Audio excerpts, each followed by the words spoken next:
Cuadernos de trabajo, el Sechimex, tenemos hoy en día más de 60 ejemplares con toda la heterogeneidad temática que nos caracteriza al Sechimex, ¿no? Este ciclo, además quisiera llamarles la atención sobre dos recientes libros, publicaciones del Sechimex, conjuntamente con la Red Académica de América Latina y el Caribe. Hace un par de meses publicamos un libro donde buscamos retomar y actualizar argumentos sobre la inversión extranjera directa, UOFDI, por las siglas en inglés, la salida de IED por parte de China, donde integramos un grupo de nuevos casos de estudio, incluyendo El Salvador, incluyendo Trinidad y Tobago, Paraguay, entre otros, y una serie de nuevos debates que han surgido en los últimos años. De nuevo, la concentración de esta publicación es el tema de la inversión extranjera directa por parte de China en América Latina. Llevamos más de 15 años contribuyendo al respecto. Y una segunda publicación, me parece que es una contribución bastante novedosa sobre el tema del comercio exterior y concretamente las exportaciones de de América Latina hacia China. Al respecto existe una tonelada de análisis en los últimos 20 años. Aquí la contribución es el impacto local en América Latina y el Caribe de las exportaciones de la región hacia China. Ahí al respecto, en forma medianamente estructurada, sorprendentemente existe bastante poco. Entonces, bueno, 7 capítulos: camarones en Ecuador, cerezas en Chile, petróleo en Río de Janeiro, etcétera, etcétera, y su impacto tecnológico en el empleo, en el medio ambiente, etcétera. Si tuviéramos un dígito más de recursos, tendríamos un dígito más de capítulos, pero son simplemente temas en los que la red busca invitar a permitir un dígito más de estudios e ir enriqueciendo el conocimiento sobre la relación de la región con China. El día de hoy iniciamos entonces en esta periodización del ciclo de conferencias del Sechimex, que es semestral, ¿no?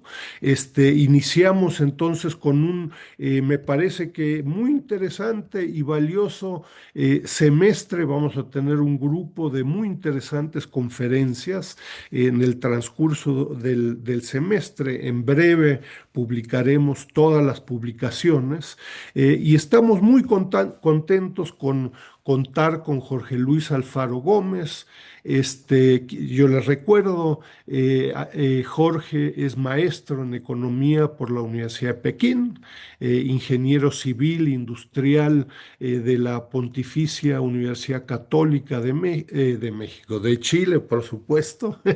Se ha especializado en temas de la socioeconomía y economía contemporánea china, su reforma económica y todo un grupo de aspectos, ¿no?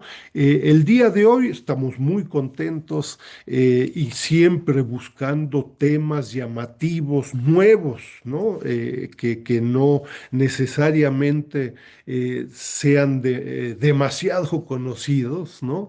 El día de hoy estamos muy contentos, en fin, con el tema de la relevancia, la importancia de China para las administradoras de fondos de pensiones en la región. El caso de Chile, no se trata necesariamente de un debate sobre estas administradoras de fondo de pensiones, sino que, de nuevo, la locura del Sechimex y de buena parte de los asistentes, pues es el tema de China, ¿no? Entonces, me parece que es un tema muy valioso. Yo les recuerdo, invito seguramente que Jorge hará referencia al respecto.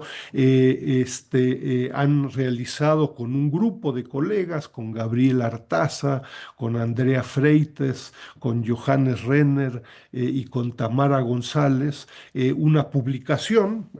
Incluimos el vínculo a la hora de hacer la invitación para el evento de hoy, un vínculo a un documento bastante amplio con esta temática, ¿no? Entonces, encantado, Jorge, de nuevo que insistas sobre este documento.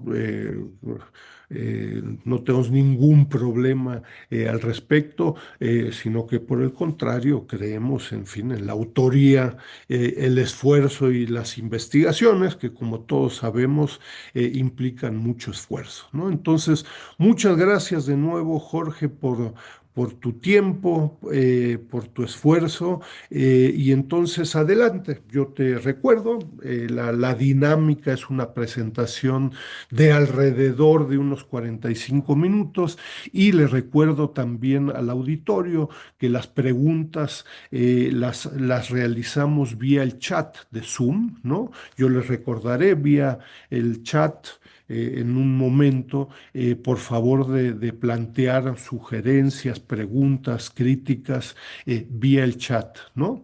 Entonces, muchas gracias, Jorge, un querido saludo y adelante, por favor.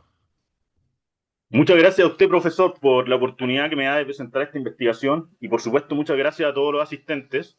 En el que lo voy a presentar, déjenme compartir la presentación. ¿Me señalan, por favor, si la pueden ver en este momento? ¿Hola? Se ve perfectamente. Perfecto. Entonces, déjenme sacarlos.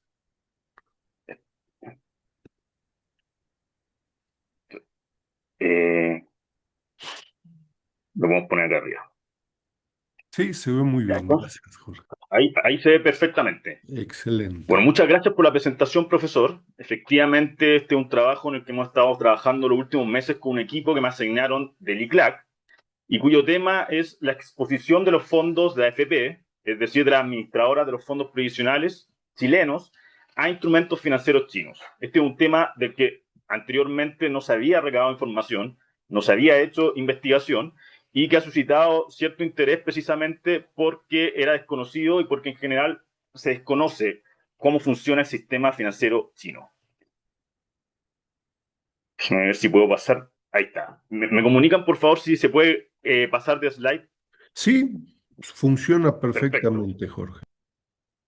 Muchas gracias. Bueno, en primer lugar, me gustaría introducir el ICLAC, que es un núcleo milenio financiado por la NIT, que es la agencia del Estado encargada de financiar temas de investigación que está en la frontera, y que actualmente está constituido por 8 investigadores principales, 3 de la Universidad, de la Pontificia Universidad Católica de Chile, en el cual está anidado el ICLAC, 2 de la Universidad de Chile y uno de la Universidad de Evo Portales, otro de la Universidad de Tarapacá y otro investigador de la Universidad Católica del Norte.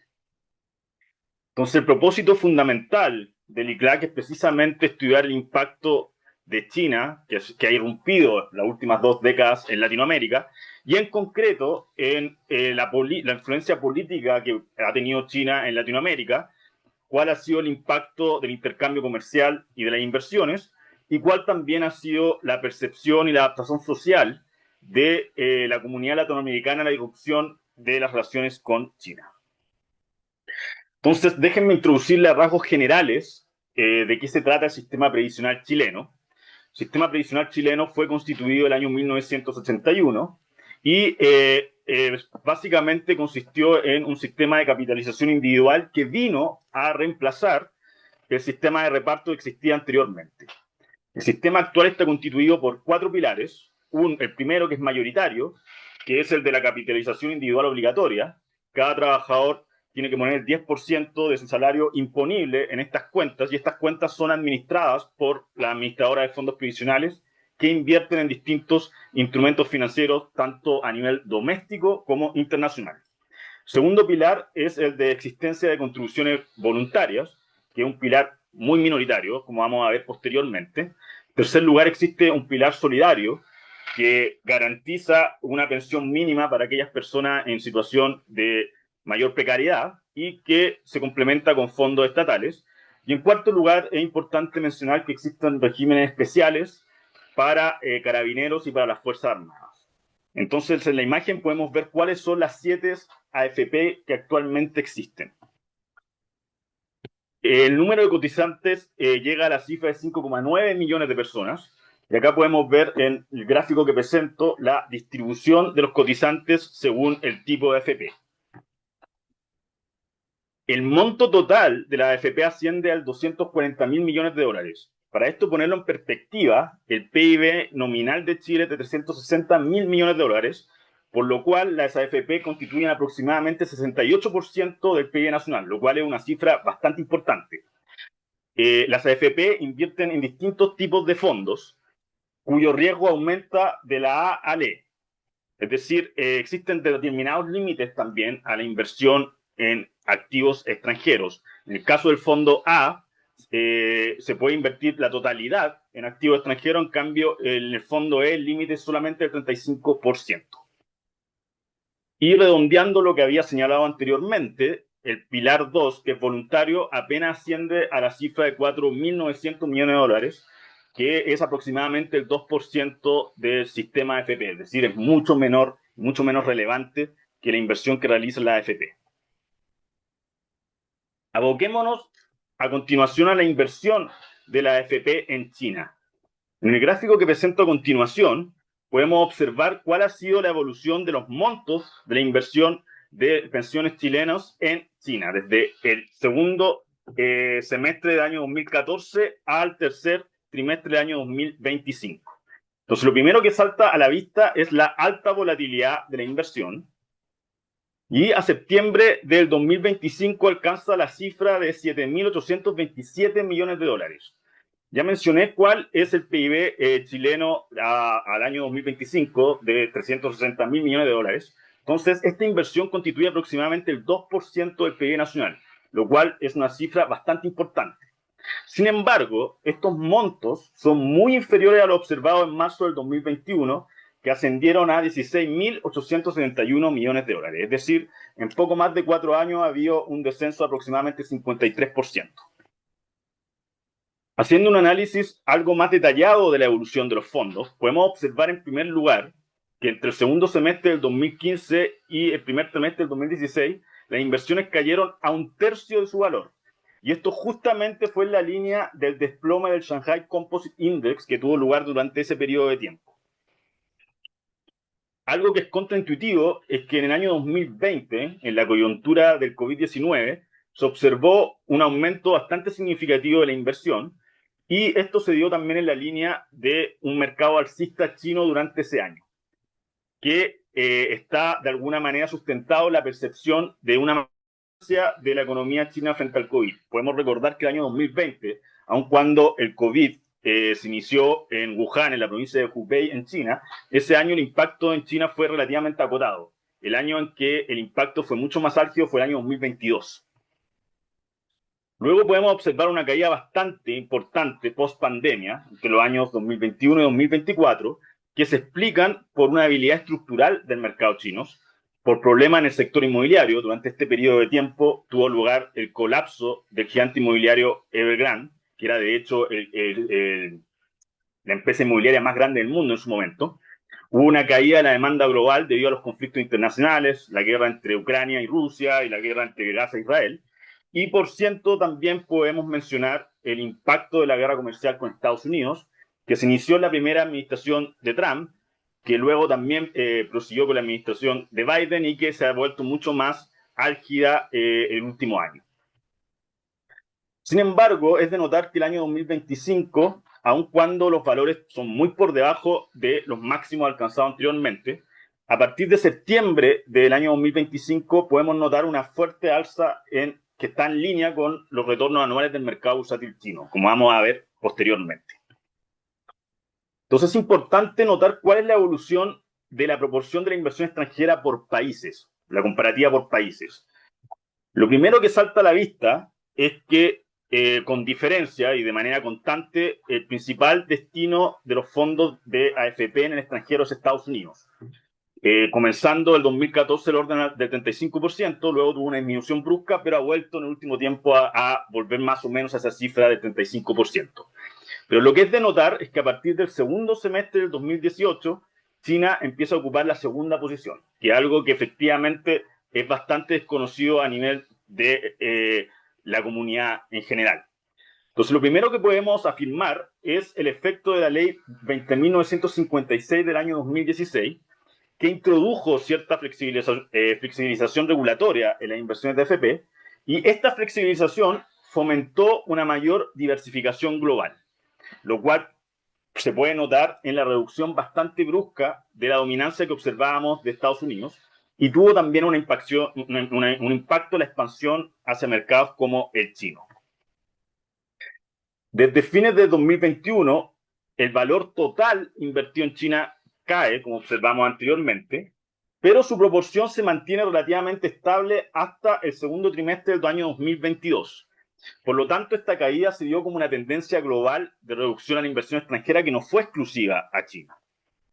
Sin embargo, ya a partir del año 2022 podemos notar una reducción sostenida del peso relativo de China, y las causas son básicamente las que mencionamos anteriormente, entre las que podemos notar problemas internos del mercado chino y debilidad en sus exportaciones. Es importante también diferenciar cuáles son los fondos que tienen mayor exposición a China. En el siguiente gráfico muestro los 5 fondos distintos y muestro cuál ha sido históricamente su exposición a fondos chinos. Entonces, lo primero que podemos notar que la inversión ha estado históricamente dominada por los fondos A en color azul y B en color naranja, y que son precisamente los fondos de alto riesgo. Sin embargo, a partir de 2016 notamos una presencia mucho más importante de los fondos C, D e incluso el E, que es de menor riesgo. Y esto coincidió con la mayor flexibilidad regulatoria de la que hablamos anteriormente. Sin embargo, desde el año 2022, los fondos D y E, insisto, que son los fondos de menor riesgo, redujeron drásticamente, incluso eliminaron su exposición a China, y esto se dio como a raíz de una revaloración del mercado chino como demasiado riesgoso para fondos de bajo riesgo. Entonces introduzcamos en líneas generales el sistema financiero chino. ¿Cuál es el contexto general de este sistema financiero? Principalmente podemos notar que el desarrollo del sistema financiero chino ha sido más bien lento y controlado. El sistema financiero está dominado totalmente por el Estado y muestra cierta dualidad, un crecimiento cuantitativo muy fuerte en términos de número de activos, pero bastante débil en calidad. En concreto, antes de 1978, el Banco Popular de China cumplía funciones de banco central y comercial, lo cual contrasta muy marcadamente con la situación actual, en que hay una plétora de instituciones financieras a nivel estatal, a nivel provincial y a nivel de prefectura, que representan un volumen enorme de activos financieros, de 68,03 billones de dólares. Para ponerlo esto en perspectiva, el PIB de China para el año 2024 ascendió aproximadamente a los 18,4 billones de dólares. Por lo tanto, el ratio activos financieros PIB nacional de China es del orden de 3,7. Este ratio permite de alguna manera estimar la profundidad del sistema financiero, y en el caso de Estados Unidos este valor es de alrededor de 4,8. Es decir, sí podemos mencionar que el crecimiento cuantitativo ha sido bastante importante. En general también podemos afirmar que el Estado conserva poder sobre las tasas de interés, los tipos de cambio y la asignación de crédito. En general, las administraciones chinas siguieron una estrategia de doble vía. Por una parte, se protegió a las empresas estatales mientras se fomentó el sector no estatal. Y este modelo gradualista de reforma permitió que China no tuviera los efectos shock que se observaron, por ejemplo, en las ex repúblicas soviéticas o los países de Europa Oriental, en que las transformaciones bruscas devinieron en un cataclismo social, en niveles muy altos de pobreza y de desempleo. Sin embargo, también tenemos que observar que ha habido un aumento del riesgo financiero post-2008, representado, por ejemplo, en la proliferación de empresas zombies. Entonces, Allen y Chien, que es un artículo que citamos profusamente en el reporte, concluye que el sistema bancario es dominante, principalmente por los 4 bancos estatales, que no solamente son los 4 bancos con mayor cantidad de activos en China, sino que también en el mundo. Eso es algo que es bastante interesante.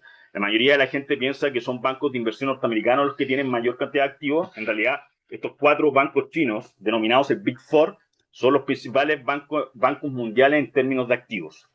El mercado bursátil es grande, pero muy sesgado. Existen más de 5.100 empresas transadas en las bolsas de Shenzhen, Shanghai y Beijing, pero en general las empresas no estatales tienen que enfrentarse a barreras mucho más altas para poder ser listadas públicamente. Y esto deviene, por supuesto, la importancia del sector financiero en la sombra, que es la manera en que estas empresas privadas pueden encontrar financiamiento. Y ha habido históricamente también un temor a crisis financiera y al contagio que podría originarse por mayores conexiones con sistemas financieros del exterior. Entonces, justamente este escenario es el que marca un poco la reticencia que ha mostrado la administración china a liberalizar los mercados. Como ya mencioné, China mantiene un alto nivel de represión financiera y esta falta de acceso a financiamiento del sector privado es la que ha generado el crecimiento de la banca de la sombra, es decir, del sector bancario no regulado. Y también podríamos señalar que la liberalización completa es visto como un riesgo para la estabilidad macroeconómica. Yo creo que también se puede afirmar que en general la administración china ha visto con cierto escepticismo, incluso tal vez con franca desconfianza, las recomendaciones emitidas por los organismos internacionales como el Fondo Monetario Internacional o el Banco Mundial. Entonces, justamente este es el escenario que lleva a los economistas a acuñar este término de la paradoja china, de una economía real de alto desempeño, probablemente el mayor milagro económico de la historia, que levantó la pobreza mayor a más de 800 millones de personas, en base a una economía de una profundidad industrial probablemente sin precedentes, pero al mismo tiempo un mercado de valores de bastante bajo desempeño.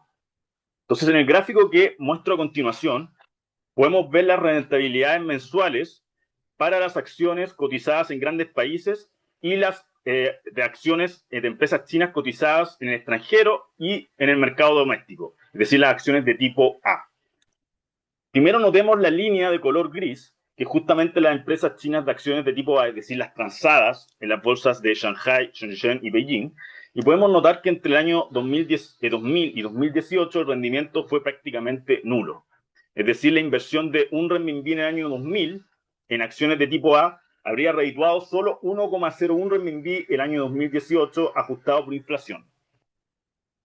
En el mismo periodo de tiempo podemos observar que las inversiones en India y Brasil se triplicaron y aún Japón, que es la segunda línea de abajo hacia arriba en el último periodo en análisis, que es un país que ha sido bastante célebre por un crecimiento económico más bien raquítico durante este periodo de tiempo, superó a China en su rendimiento bursátil.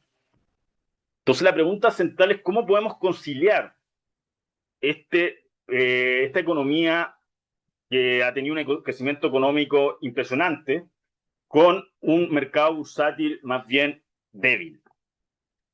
Entonces, tratando de responder a esta pregunta, en primer lugar, es importante hacer un zoom a los distintos tipos de empresas. En el gráfico que presento a continuación podemos ver cuáles son los rendimientos de las grandes empresas de acciones de tipo A, las empresas medianas de acciones de tipo A y las pequeñas empresas de acciones tipo A, es decir, las acciones grandes, medianas y pequeñas que son transadas en China continental. Y asimismo podemos contrastar estas líneas con las empresas chinas cotizadas externamente en dólares. Entonces, lo primero que podemos notar es que las grandes y medianas empresas, que son la línea roja y la línea gris, muestran un rendimiento muy bajo. Las pequeñas empresas tienen un muchísimo mayor rendimiento e incluso desde el año 2014 ese rendimiento es superior al de las empresas chinas cotizadas en el extranjero. Es decir, estas pequeñas empresas que están cotizadas en el mercado doméstico muestran entre los retornos más altos del mundo.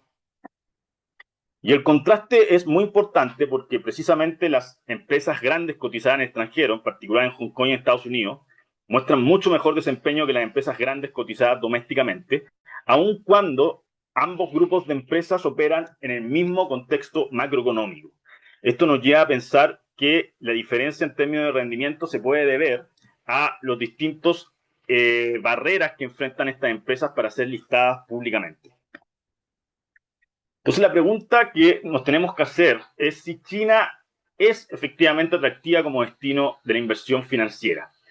En la infografía que presento a continuación podemos ver los retornos en el primer cuadro de las bolsas de Shenzhen y Shanghai, que se caracterizan por una alta volatilidad y por retornos más bien bajos. En el gráfico del centro podemos ver cuáles son los retornos del Bovespa brasileño y del ICPA chileno, que también se caracterizan por una volatilidad más bien alta, pero con retornos un poco más atractivos. Y en el tercer cuadro presento un surtido de índices, entre los que podemos notar el DAX alemán y el Standard & Poor's norteamericano, que han tenido retornos muy buenos, el Nikkei japonés o el FTSE de Londres, que han tenido retornos más bien planos, es decir, mediocres, y el Hang Seng de Hong Kong, que ha tenido retornos de una alta volatilidad también. Sin embargo, la conclusión de que durante este periodo de tiempo tal vez los retornos de los índices chinos no han sido favorables podría ser precipitada para proyectarla en el mediano y largo plazo. Y la razón es que los rendimientos para el año 2025 en China sí fueron muy favorables. En el gráfico que muestro a continuación, muestro el retorno del índice Morgan Stanley Capital International, que es justamente el índice que se ocupa como referencia para representar el desempeño de las empresas grandes y medianas en China. Y este rendimiento en el curso del año 2025 fue del 31%, y fue muchísimo más alto que el rendimiento del Morgan Stanley para los mercados desarrollados, que fue del orden del 14%. Entonces, esa diferencia entre rendimiento no se veía desde aproximadamente el año 2017. Y mucha gente, los analistas sostienen, que este rendimiento de alguna manera fue catapultado por el efecto DeepSeek de esta startup con sede en Hangzhou, que demostró que no era necesario el uso de chips tan sofisticados para tener chatbots que fueran igualmente competentes que los chatbots occidentales. Entonces, muchos economistas señalan que las acciones chinas estarían con un descuento récord, porque muchas de ellas son de empresas tecnológicas que podríamos decir que al 2025 son los únicos competidores tecnológicos válidos de sus equivalentes norteamericanos. Entonces, por eso la conclusión es que el mercado chino hay que observarlo con detenimiento y efectivamente el año 2025 pudimos ver que muchos más fondos desde el exterior empezaron a ser alocados nuevamente en el mercado financiero chino. Entonces, hablando en términos generales sobre las bolsas de valores en China, como ya mencioné, hay 3 bolsas de valores, las bolsas de Shanghai y Shenzhen, que son muy conocidas, y menos conocida es la bolsa de valores de Beijing. Las bolsas de valores de Shanghai y Shenzhen, ambas fueron aperturadas el año 1990, con un mes de diferencia. En primer lugar, la bolsa de valores de Shanghai en noviembre de ese año, y la de Shenzhen en diciembre del año 1990. Caracterizándola a grandes rasgos, podemos sostener que la bolsa de valores de Shanghai está enfocada en empresas estatales grandes y medianas, y el año 2019 introduce lo que se denomina el Star Market, que vendría a ser como una respuesta al Nasdaq norteamericano, y que está diseñado expresamente para empresas de alta tecnología e innovación. La bolsa de valores de Shenzhen se enfoca en empresas privadas, en pymes y de alta tecnología, y el 2009 introdujo también el mercado Chinex, que está diseñado específicamente para empresas de alto crecimiento e innovación. Y finalmente la bolsa de valores de Beijing, que fue establecido hace 5 años, está enfocada en empresas innovadoras de pequeña y mediana capitalización. Muchas de estas empresas son spin-off de centros educacionales que están localizados en Beijing, precisamente porque la capital china es, con diferencia, yo diría, el principal centro educacional del país. Las acciones se dividen en tipo A, que están transadas en renminbi, y tipo B, que están transadas en divisas extranjeras. Como referencia, las acciones de tipo B no alcanzan el 2% de la capitalización total, por lo tanto, podríamos considerar que su impacto no es muy relevante. Pues bien, ¿cuál es el programa QFII? En primer lugar, me gustaría introducir el contexto histórico en que surgió este programa. El año 2001, después de más de una década de arduas negociaciones, China finalmente es aceptada en la Organización Mundial del Comercio. Sin embargo, uno de los requerimientos que se le impuso a China para ser aceptada en esta organización es que tenían que aperturar su sistema financiero. Entonces, el año 2002, la República Popular China emite las leyes referentes a la inversión extranjera en el mercado bursátil chino, y el año 2003 finalmente se inaugura el programa QFI con el banco de inversión suizo UBS. Entonces, ¿cuáles son los programas QFI y RQFI? Bueno, en primer lugar, de su sigla en inglés, Qualified Foreign Institutional Investor, este programa permite a instituciones extranjeras invertir en valores chinos con fondos en divisas extranjeras que son convertidos a renminbi. Y el año 2012 también se permitió la variante RQFII, que permite la inversión directa en renminbi offshore. Es muy importante poner énfasis en el término institutional, porque estos programas solamente permiten la inversión de inversores institucionales, es decir, estos programas no permiten la inversión de inversores retail o individuales como podríamos ser cada uno de nosotros. Ha habido bastantes modificaciones desde su incepción en el programa. Podemos mencionar que desde el año 2019, la SAFE, que es la State Administration of Foreign Exchange, es decir, la institución china que justamente define las reglas de Foreign Exchange, eliminó los límites de cupo para ambos programas, y también se suprimieron restricciones como el porcentaje máximo de inversión en acciones, el límite a las remesas de vengadas y los requisitos de bloqueo de capital. A grandes rasgos podemos mencionar que para postular este programa, las instituciones necesitan contratar un banco custodio local, necesitan también implementar sistemas de control interno y cumplimiento regulatorio, y también cumplir requisitos históricos como estabilidad financiera, buen historial regulatorio, experiencia en inversiones en valores y futuros y gobernanza adecuada. En el gráfico, en la infografía que muestro ahora, podemos ver cuál es el reglamento sobre las cuentas de moneda extranjera de acuerdo al tipo de moneda de origen que se quiere enviar a China para invertir. En primer caso, si la moneda es extranjera, lo que se tiene que hacer es aperturar una cuenta especial en esta moneda que tenga un correspondiente a una cuenta de depósito especial en renminbi, y con esa cuenta de depósito especial en renminbi se puede hacer la inversión. En el segundo caso, si la moneda es renminbi offshore, solamente se necesita aperturar una cuenta de depósito especial en renminbi para hacer la inversión. Y si es una combinación de moneda extranjera y renminbi, se tiene que aperturar una cuenta especial en moneda extranjera y aperturar asimismo una cuenta de depósito especial en renminbi. Y también se necesita aperturar otra cuenta de depósito especial en renminbi que tiene que tener un nombre totalmente diferenciado de la primera cuenta de depósito especial en renminbi, y no se pueden hacer traspasos de dinero entre ambas cuentas. Entonces, ¿cuál ha sido la participación global en el programa del año 2025? Podemos señalar que la tenencia de acciones valoradas para este año es de 133.600 millones de dólares, lo cual representa algo más del 1% de la capitalización total del sistema bursátil chino.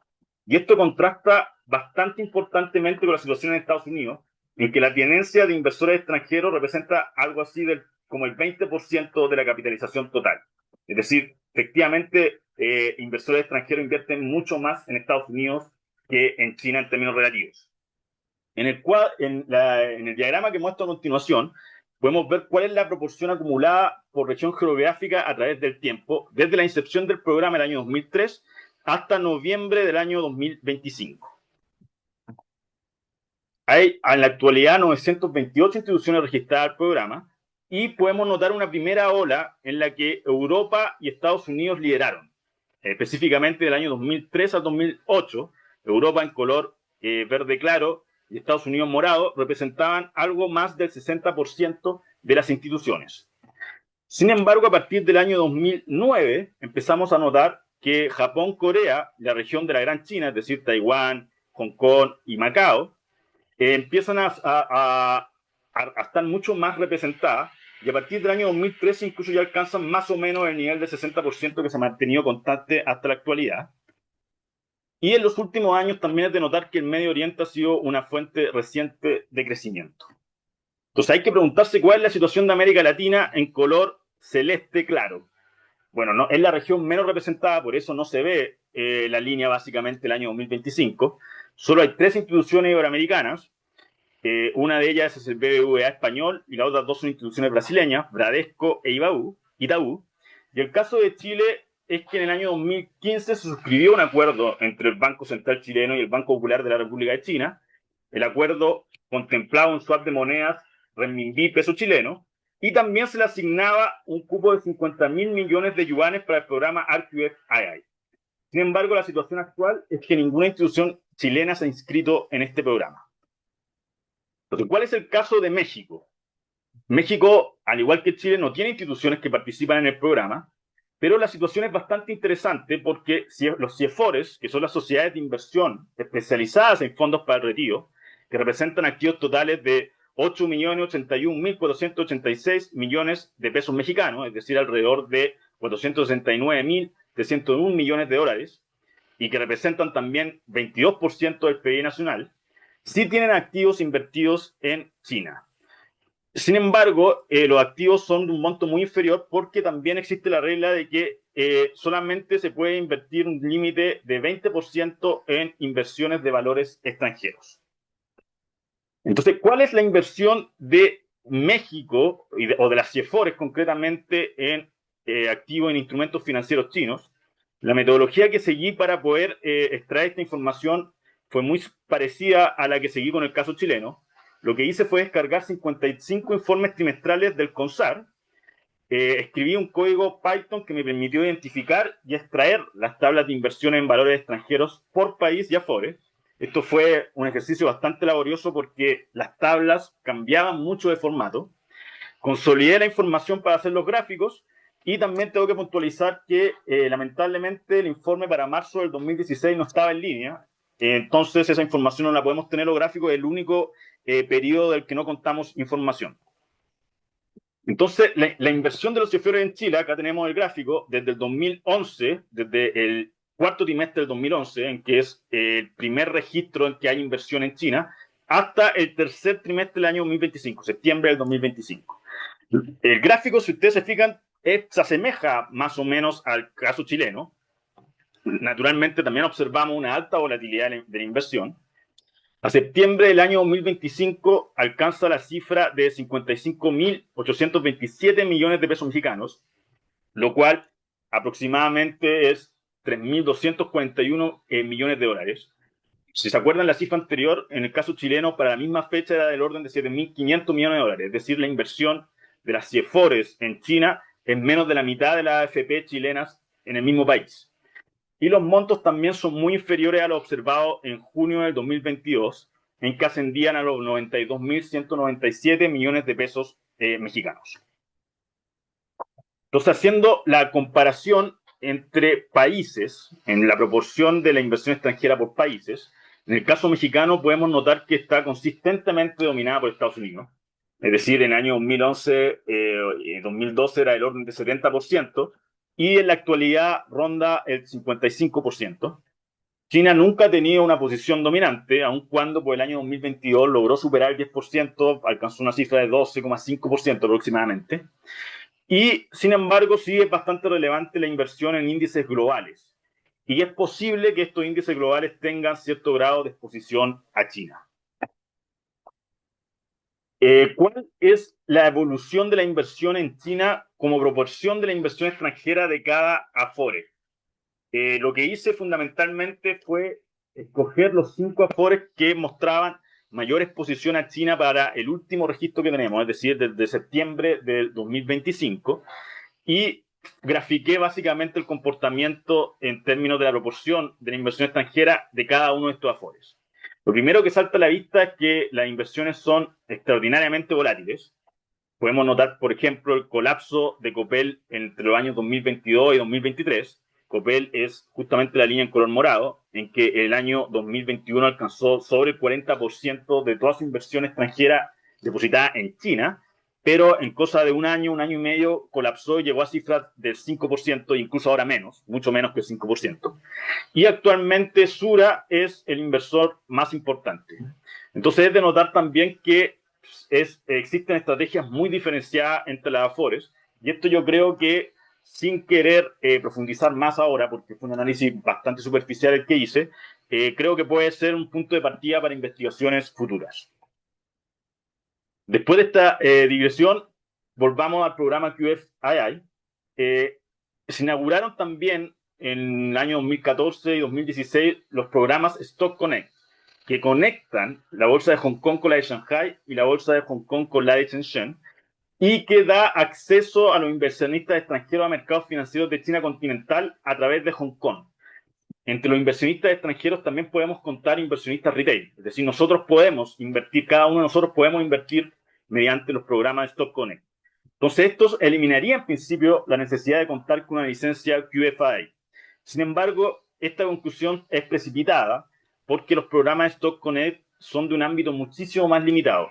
Solamente permiten invertir en determinadas acciones de tipo A, que son generalmente acciones de alta capitalización y de alta liquidez. ¿Cuáles son las razones que se arguyen de la baja participación latinoamericana? En primer lugar, cierto desconocimiento, diría justificado, de los mercados financieros chinos. En general existe una preferencia por invertir en mercados emergentes vía ETFs o fondos globales. La manera en que se invierten los fondos de AFP es la siguiente. BlackRock o Vanguard, que son gestores financieros, emiten determinados instrumentos financieros con exposición a China y las AFP compran estos instrumentos financieros. Y esto en general evitaría un análisis detallado de empresas específicas, privilegiando una exposición diversificada. Es decir, los análisis se hacen a nivel país, a nivel de mercado chino, en lugar de hacerlo a nivel de empresas específicas dentro de China. ¿Cuáles son los hallazgos más importantes del reporte? Dividimos esta sección en tres tipos de hallazgos. En primer lugar, los hallazgos sobre la gestión de los fondos previsionales chilenos. Notamos claramente escasez de fuentes de análisis sobre el sistema financiero chino. Y la concentración de capitales proviene generalmente de los fondos A y B, que son precisamente los de mayor riesgo.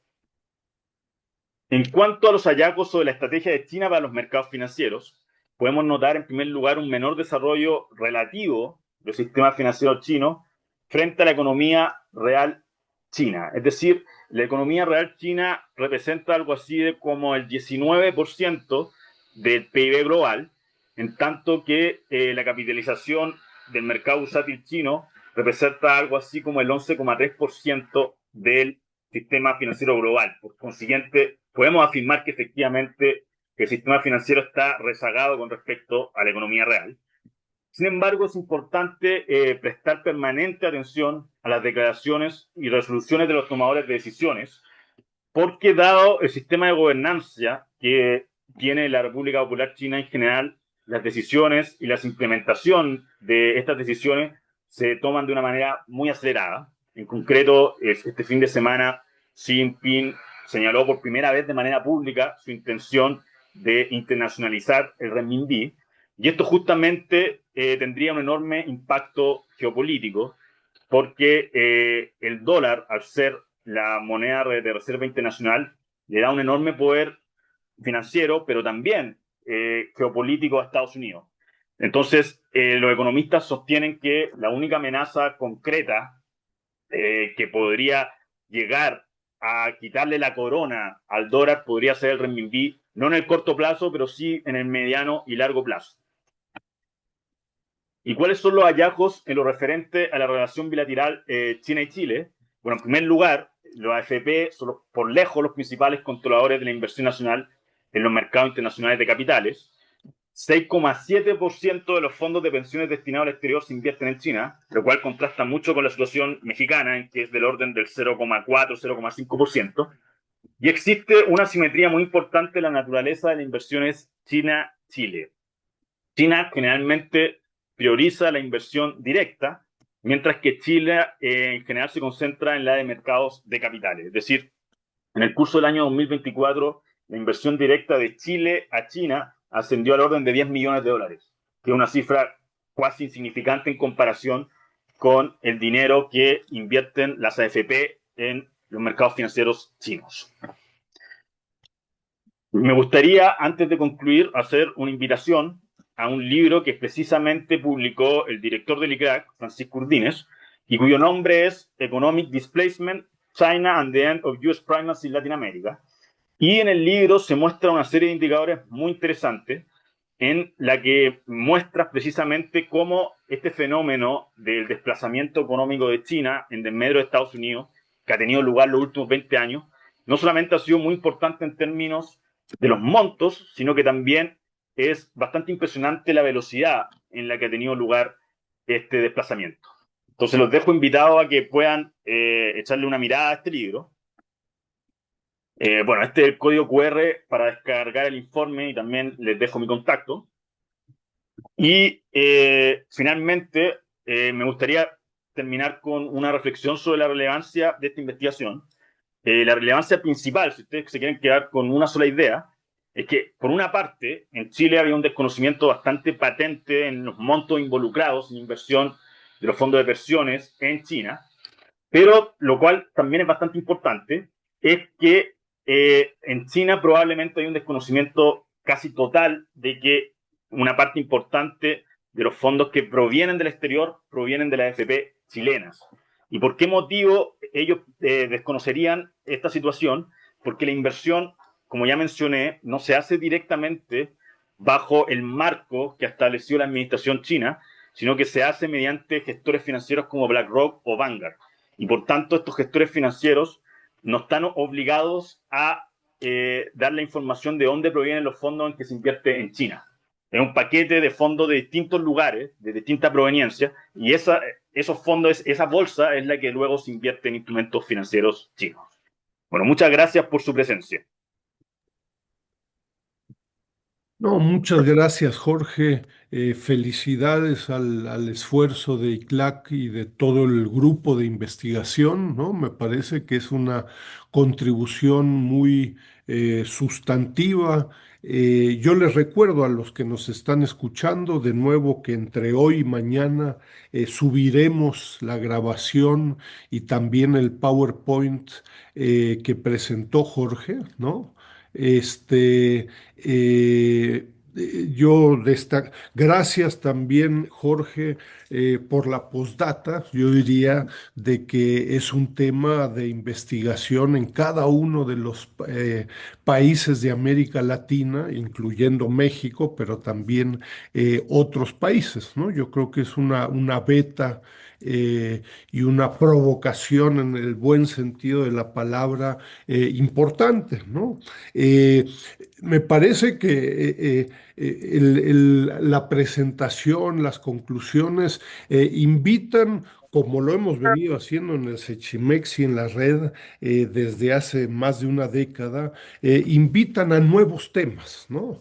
Es decir, no solo hay una creciente presencia china en América Latina y el Caribe, sino que son carreteras de dos vías. Puede ser que por el momento sean más discretas en los fondos de pensiones, pero yo les recuerdo, hace 2, 3 años publicamos un documento sobre la inversión extranjera directa de América Latina en China, ¿no?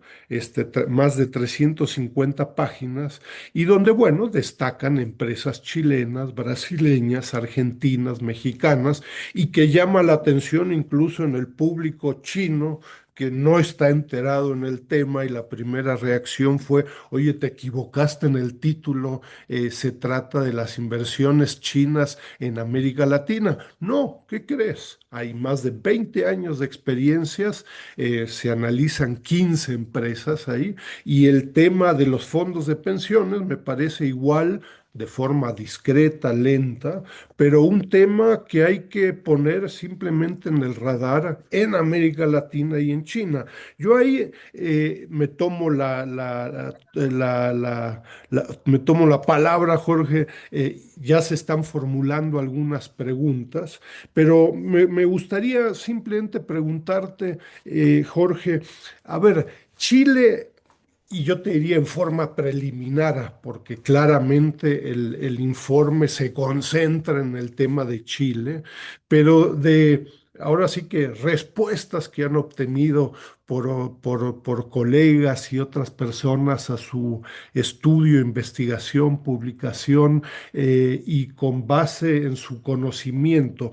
Chile es una excepción en América Latina en cuanto a estos fondos de pensiones que invierten en China con todas las características que has planteado, ¿no? ¿Es una excepción o en Brasil, en México? en Argentina y en otros países se ven tendencias similares, ¿no? Y segundo, con base en su experiencia, con base en el análisis de rendimientos de estos instrumentos y regulaciones del QFI, entre otros, ¿cuál es la expectativa?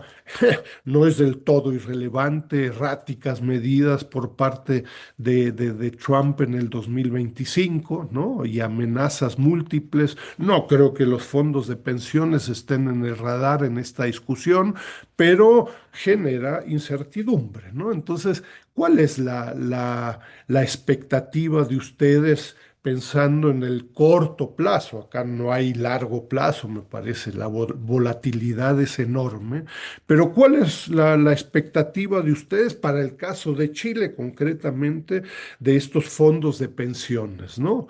Eh, ¿Ustedes qué prevén en términos cualitativos, ¿no? No sé si pudieras abordar estos dos temas, de nuevo, Chile, una excepción o no, expectativas, y después hacemos una, dos o tres rondas con base en las preguntas que ya están, ¿no? Claro, muchas gracias, profesor, por sus acotaciones. En el caso de la comparación con Latinoamérica, es difícil poder afirmarlo eso porque justamente a mí me sorprendió mucho que también hubiera inversión de activos mexicanos en China. Es decir, preparando esta presentación el fin de semana, dije, a ver, googleemos si existe algún grado de inversión de los fondos previsionales mexicanos en China y vi estos reportes, me llamó la atención lo completa de la información y Es decidí, del bueno, todo sorprendente, Jorge.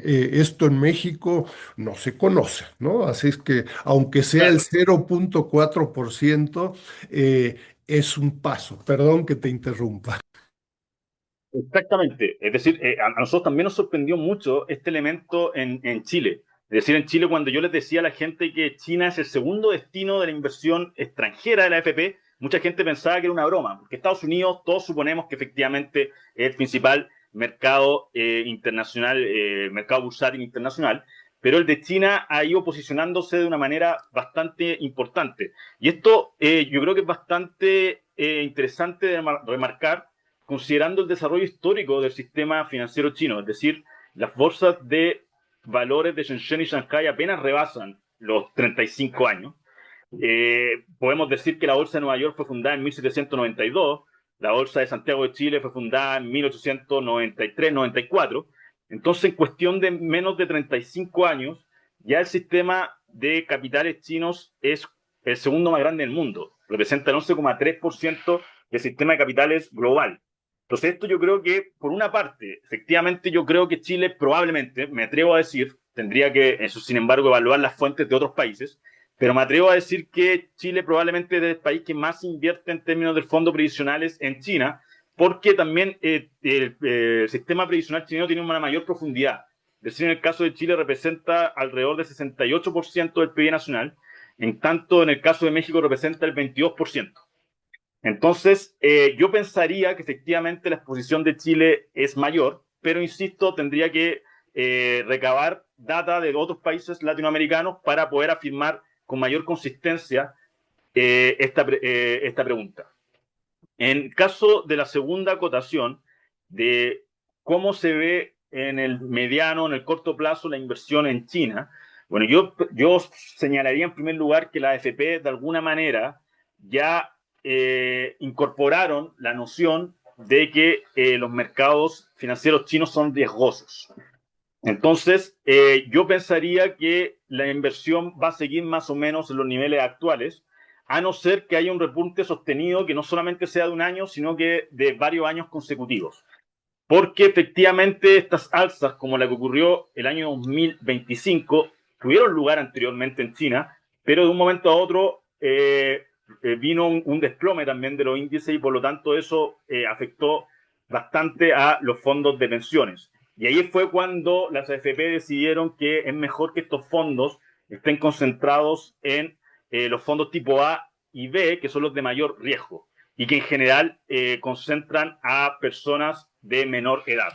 Y es algo que también es análogo a lo que ocurre con los Afores. Los Afores tienen creo que se llaman básica uno, básica 2, básica 3, básica 4. En el caso de los básica 4 son en general de gente de menor edad y por lo tanto permiten una mayor exposición a instrumentos financieros extranjeros que son considerados de mayor riesgo. Eso también se observa, no lo puse en la presentación, pero también se observa en los Afores mexicanos. Entonces, concluyendo, a no ser que exista un crecimiento, un alza sostenido en 2 o 3 años, y que eviten estas volatilidades crónicas que ha experimentado los índices bursátiles chinos, yo pensaría que las AFP no van a tener una exposición mayor de la que ya tienen ahora, del 6,7, tal vez puede llegar al 8%, pero en ningún caso competir con Estados Unidos, que es del orden actualmente del 35%. Muy bien, muchas gracias, Jorge. No sé si quisieras responder algunas de las preguntas de lo que yo veo, Jorge, desde las 10:45 con Gloria, aparecen un grupo de preguntas, no tienes que responder a todas, ¿no? Para No, por Gloria, supuesto. ¿no? ¿Tienes acceso? ¿Lo puedes ver? Me aparece el pop-up, pero no sé cómo verlo, discúlpenme. Ah, acá está el chat. Si te metes, Entonces, en el cintillo de abajo aprietas en chat, aparece el chat por el horario en que van enviando las preguntas y comentarios.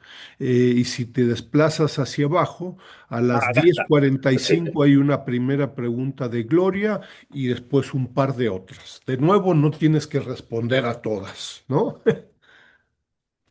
Déjenme ver la pregunta y si puedo responderla, porque insisto que este es un informe introductorio. Todavía yo Claro. creo que hay mucho más que se puede hacer con respecto a esto. Por ejemplo, señalando por qué es introductorio.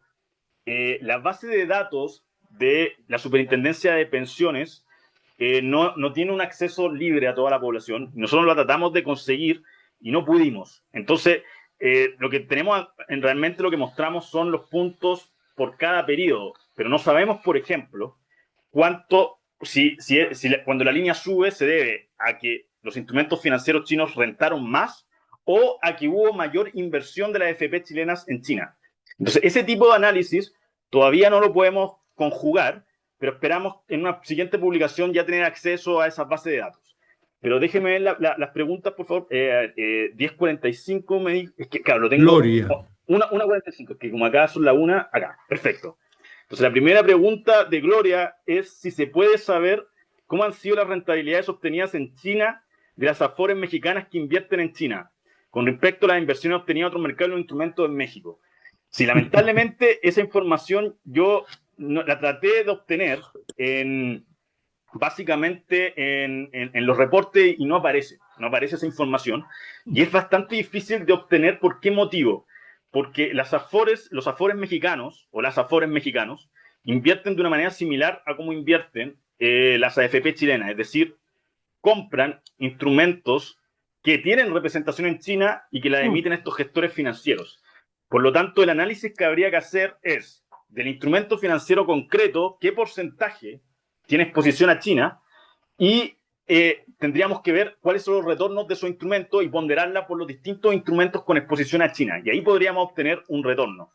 Sin embargo, como vemos, la curva se parece más o menos a la curva chilena. Entonces yo pensaría que los retornos, más o menos a grandes rasgos, podemos sostener que en el periodo 2021-2024 también cayeron bruscamente tanto en Chile como en México. Entonces los retornos, yo diría que en general no han sido muy buenos en los últimos 5 o 6 años, comparados sobre todo con los mercados desarrollados y en particular con Estados Unidos. Pero eso es información que habría que hacer un análisis más detallado. Los informes, tanto de la AFP como de los AFORES, no nos dan esa información.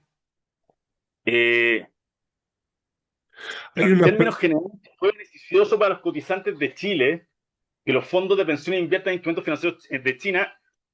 Esa es una pregunta difícil de responder porque, bueno, depende, cuando uno invierte, por ejemplo, en la bolsa, depende del momento en que extraiga el dinero. Y esa es la razón por la que los fondos de pensiones chilenos solamente están concentrando su inversión en los fondos de alto riesgo, los fondos A y B, que son en general de personas de menor edad. ¿Por qué? Porque un fondo de alta volatilidad, o sea, un retorno, índice bursátil de alta volatilidad, como es el caso chino, si uno está arriba de la curva y extrae su dinero, se retira y justo extrae su dinero en ese momento, perfecto.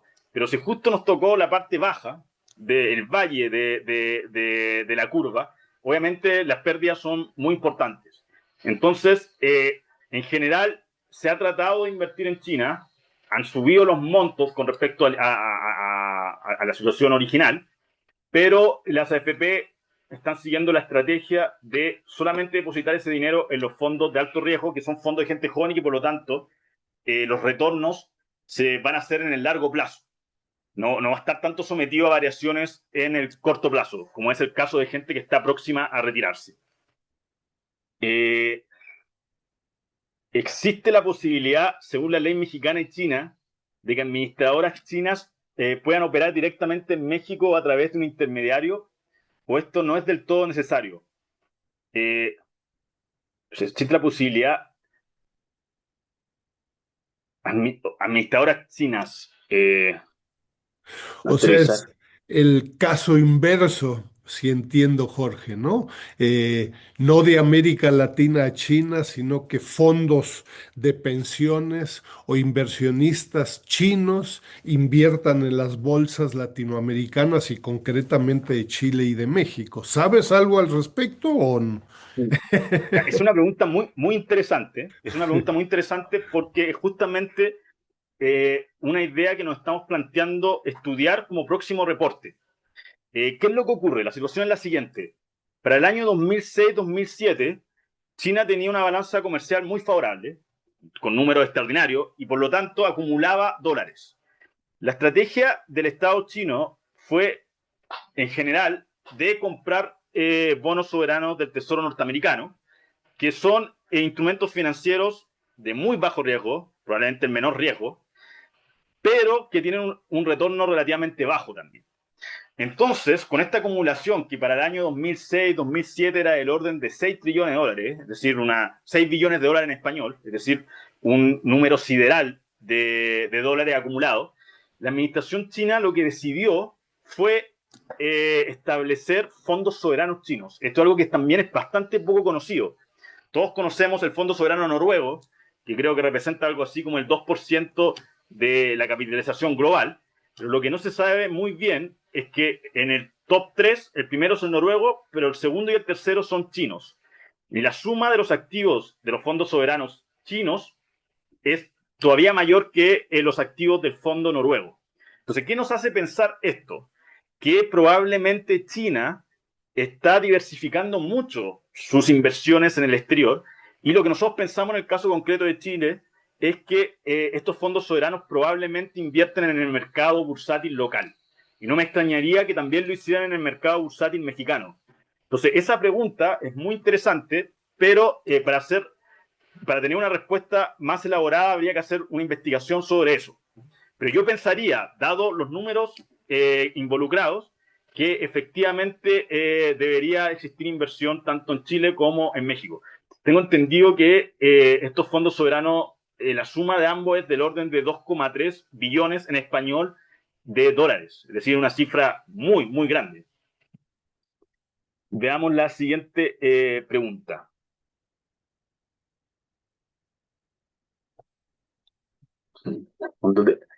Eh, eh, Ya, no soy economista, pero sí estoy muy interesada en la financiarización de los fondos de pensiones y su relación con la construcción de infraestructura, por ejemplo, carreteras. La literatura que conozco es en general muy solidaria a la idea de financiarizar fondos de pensiones y utilizarlo para la construcción de infraestructura, pero es escasa la perspectiva crítica de los alcances de estos mecanismos. Siendo Chile un país pionero al respecto, desconozco qué compañías construyen la infraestructura vial. Me preguntaba su opinión crítica sobre uno, la financialización de los fondos de pensiones y dos, en caso de que tenga conocimiento su utilización en construcción de infraestructura. Muchas gracias. Sí, sobre la construcción de infraestructura, tengo entendido que justamente básicamente el Estado le ha encargado a empresas privadas hacerlo y precisamente mexicanas. Tengo entendido que muchas de las carreteras chilenas han sido concesiones de empresas mexicanas.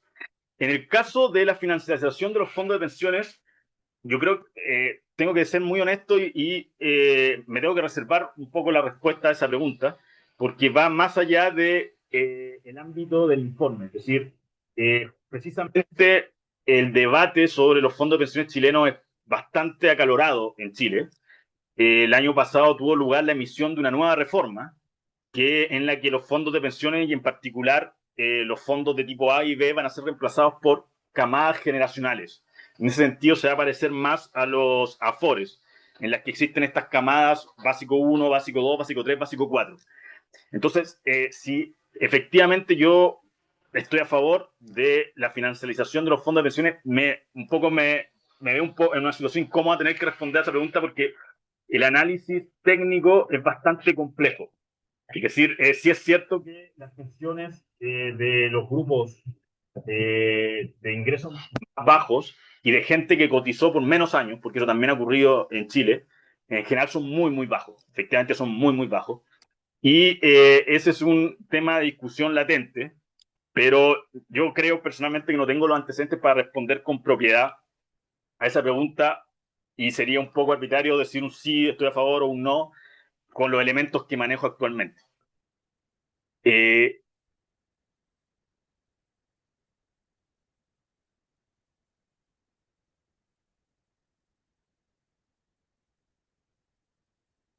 Claro, ¿cómo ve la evolución del perfil de riesgo en China considerando el contexto actual? Eh, sí, esto, digamos, el perfil de riesgo, el número propiamente tal que utilizan las grandes instituciones financieras, desconozco esos cálculos, pero efectivamente existe un riesgo geopolítico. Existe gente que sostiene que, por ejemplo, si uno tuviera inversión en China, dada la naturaleza del gobierno chino, podría permitirse las expropiaciones de esos dineros. Yo no estoy seguro que necesariamente ese sea el caso.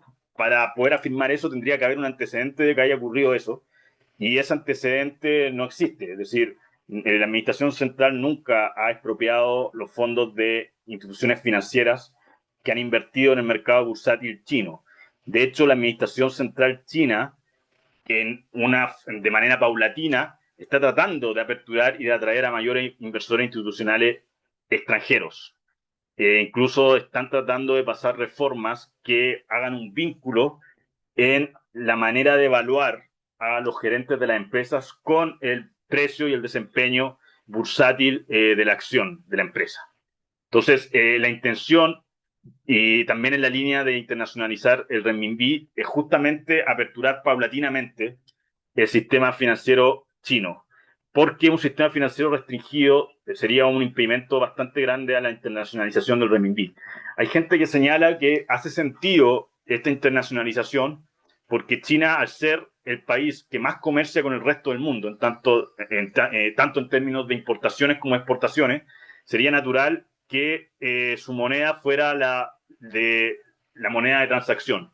Sin embargo, también hay economistas que señalan, y esto es algo bastante interesante, que eso desde el punto de vista estructural es imposible. ¿Por qué motivo? China, al ser el mayor exportador del mundo, recibe más dinero que entra a China del que sale, porque los chinos venden productos y ese producto tiene que ser comprado por una divisa extranjera. En este caso actual, esa divisa extranjera es el dólar, lo cual significa que China acumula dólares. Imaginemos que esa divisa fuera el renminbi. China tendría que emitir renminbi, pero el dinero del renminbi circulante en el mundo no sería suficiente para comprar los productos chinos, porque China acumularía muchas reservas en su propia moneda renminbi, tendría que emitir más. Entonces existe una imposibilidad supuestamente estructural a que el renminbi pudiera establecerse como la moneda de reserva internacional. Veamos la siguiente pregunta. Esta es una cosa más coyuntural a la red ALS. Sí, el QR se los voy a tratar de mandar. Eh, pero saben que el QR es básicamente remite a la misma página web acá, el Zenodo. Entonces voy a responder esa pregunta inmediatamente. Ahí.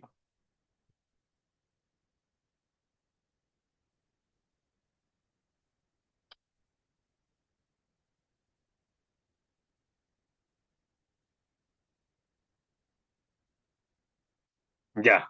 Sí, también hay concesiones de ruta en Chile. Sí, mira, disculpa, sobre esta materia tengo que reconocer mi desconocimiento.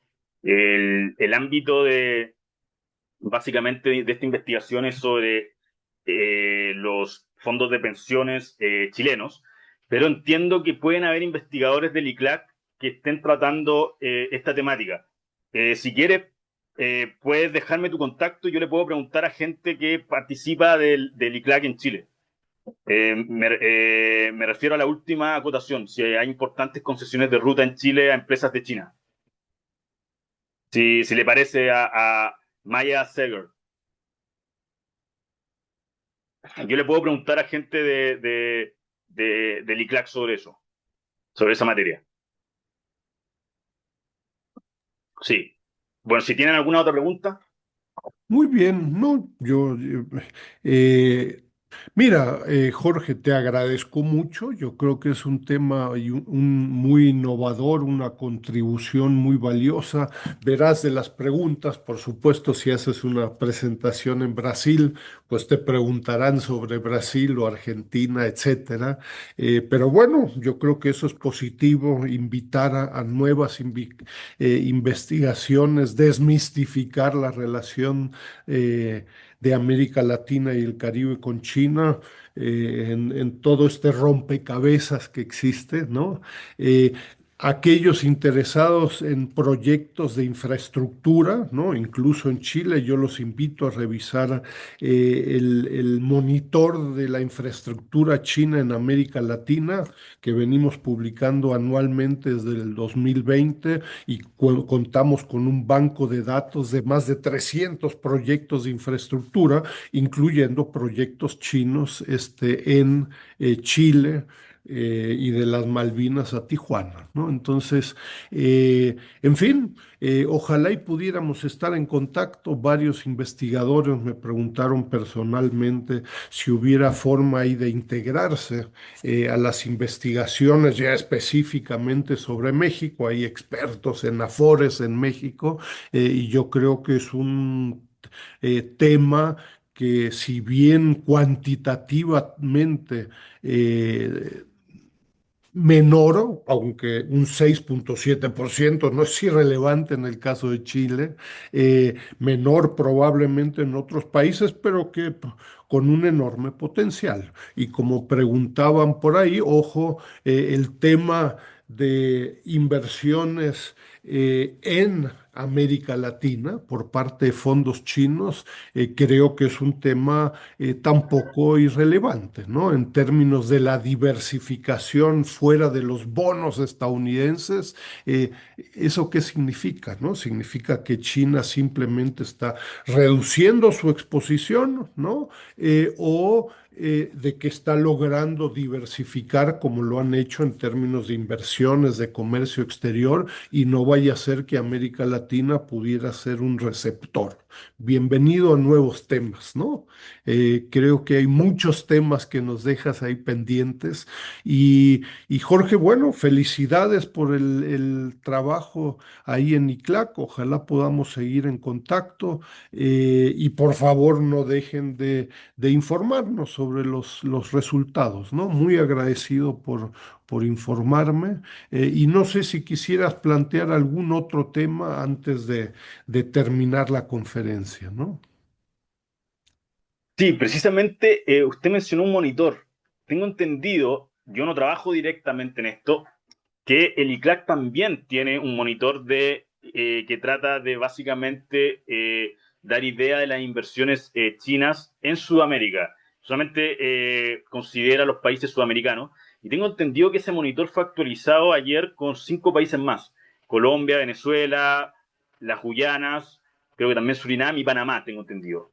Entonces, creo que precisamente vinculado a la acotación que hizo Maya Seger, me parece que la persona que básicamente actualiza ese monitor, que justamente el director del ICLAC, podría responder con mayor propiedad a esa acotación de básicamente la inversión en infraestructura vial en Chile. Sí, perfecto. Bueno, ahí hay que coordinarnos un poco. De nuevo, la red lleva desde 2017, casi 10 años, ahí este monitor de la inversión, pero un segundo monitor sobre los proyectos de infraestructura. Específicamente son dos temas diferentes. Pero bueno, habrá que coordinarnos por ahí. Eh, pues muchas gracias, Jorge, muy agradecido, muchas felicidades. Y bueno, será muy interesante por ahí integrar, en fin, este rompecabezas con otros colegas latinoamericanos, pero es una contribución muy valiosa, ¿no? Te felicito a ti y a todo el grupo de colegas de ICLAC, ¿no? Muchas gracias, profesor, por la invitación. Realmente fue un placer y un honor participar de las conferencias de Sechimex y ojalá que precisamente podamos tener más contacto. Me gustaría que me enviara los links de las próximas conferencias, porque de esa manera surgen ideas, surgen comentarios y esa es la manera en que precisamente se llega a nuevos temas. Creo que ya estás en nuestro listado y recibirás ahí información al respecto y seguimos en contacto, ¿no? Creo que hay temas e intereses comunes y nos interesa difundir entre nuestra audiencia y miembros sobre temas muy heterogéneos, ¿no? De las 400 conferencias hay muchos temas. De todo. Algunos de mayor interés para algunos y otras, ¿no? Gracias, Jorge, no te quitamos más tiempo, no abusamos de tu tiempo, un querido saludo. Y si nos envías tu presentación, varios ya han preguntado por ello, también el QR, etcétera, de la publicación. Estamos en la mejor disposición de difundir lo que están haciendo. ¿Sale? Perfecto, profesor. Muchas gracias de nuevo. Le mando la Bueno. presentación. Gracias, Jorge, y muchas gracias a todas por su asistencia. Nos vemos en 2 semanas. Hasta luego, buen día. Perfecto. Muchas gracias y gracias a los asistentes también.